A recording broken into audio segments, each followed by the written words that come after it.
The beautiful 2+2 coupe body shining forth that special look of an Aston Martin is 185.4 inches long, 73.8 inches wide, and 50.0 inches high.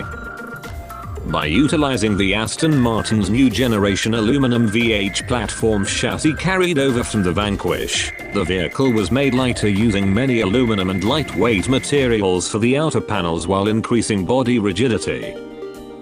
The power unit is a 5.9L DOHC V12 engine also carried over from the Vanquish, that was specially tuned to a respectable maximum output of 450 HP and 420.2 lb-ft of torque. Furthermore, by adopting a transaxle FO layout, the car gives an exceptional driving feel and is fun to control, reflecting upon the deep involvement of Aston Martin in motorsports since years past. As can be seen from other interior details such as the tachometer that operates in a reverse clockwise direction and a dashboard panel that is optionally available in bamboo, there are many features that are benefiting Aston Martin's position as one of the ultra high-class brands in the world.